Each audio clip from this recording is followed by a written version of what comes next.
At the start of the year always, you try to go up what you call the eastern ground, which was 6.5 hours from Looe Eddystone, up south of east of Stone. Yeah. But that was the time then that you're quite liable to be blown out of water sometimes, because the weather, you know, early in the year, March, the weather would come on quick, like, you know. Yeah. And quite often we've had what you call a proper washing, like, you know, water coming over everywhere. Couldn't do nothing on deck.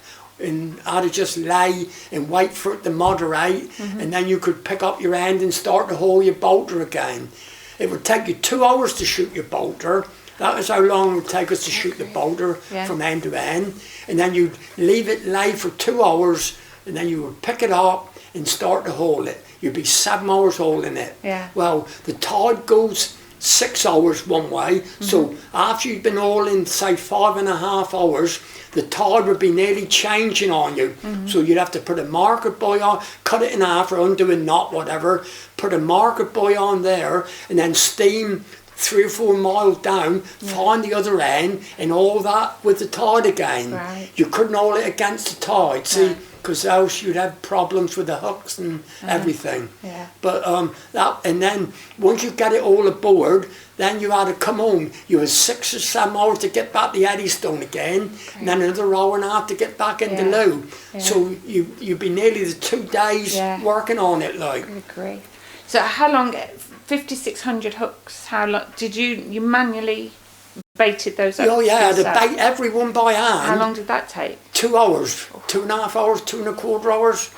If you were in a rush because the weather was poor out ahead, you'd do it in a couple of hours. But leisurely, some of them used to stop and fill a pipe up and have a pipe or a fag. You'd be about 2.5 hours. You'd have it all baited up. Then scrub down what you could get at on the boat, what you could still see the deck and that. Scrub that down a bit. Make sure every basket was lashed in double lash, that when she's rolling or jumping, it wouldn't tip over. And then you'd motor away off the channel. Wow. 6.5 hours, 5 hours, 5.5, anywhere around that distance. Yeah. That was what you called Eastern Ground Trip. And that would be mainly for Ray and Conger. But then as the year came on a bit, when it got to March and April, the turbot would arrive. And that's when you started catching turbot.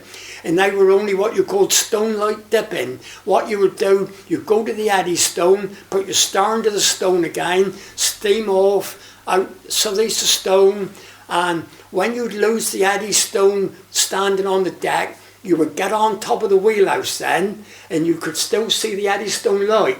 And you would go on then until you lost it then, and when you lost it then, that was your 2.5 hours exactly from the Eddystone. Wow. Then you'd lay there until daylight come, because turbot bolter had to be shot in daylight, not in the dark, in daylight. Yeah. So you'd lay there until daylight came, and then you'd start to shoot. If it was flood tide, you shoot up channel, ebb tide, you shoot down channel. And then you'd leave that for 2 hours all the same, and then pick it up and haul it again.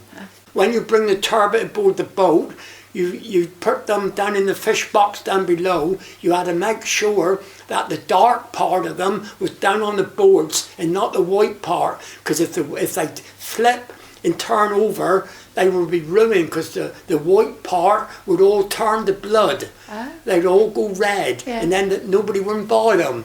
So when you had the first few turbot, you'd let them sort of nearly die on you, like, you know, go a bit lazy, and then you'd put them down then and lay them with their backs down, and then the other ones could go however you like on top of there. So long as you had the first big layer down in the box, in the fish box, back down, you were all right. You might catch a few white in, and that would be about all. To be mainly turbot, like, you know, that was what we were after then. All the hooks were 6 feet apart, so that'll give you an idea of how long a length was on. 5,600 hooks, all 6 feet apart. You had a little capstan on the deck called a motor ginny. It was a little 4 horsepower Brit engine down in the engine room down below, a universal coupling up through, and you had the 2 wheels, one going one way and one going the other. And you put the rope over one, under the other, and stand back behind and pull away. And there'd be a man standing out by the side of you looking down in the water, Yeah. ready to gaff any fish that come. So when a fish would be coming, he'd shout, Ginny. You had to flip him off the wheel quick, that you didn't jerk it out of water Yeah. to lose the fish. Yeah. He'd gaff it aboard, then you'd go over the wheel and carry on again. And there was always one man all the time standing out the side watching for the Yeah. fish to come up. And that was all day job, like, really. And then Yeah. you motor home in the cool of the evening then, coming home then. Yeah. But there you are, these things come to an end, don't Yes. Yeah. Yes, they do. they? Yeah. Yeah. Right, are we done? Are we I can't think of much else. If there's rubbish, Alan, you know what you got to do. Let me Yeah. show you those No photos. worries. Okay, we done? If I turn mine off.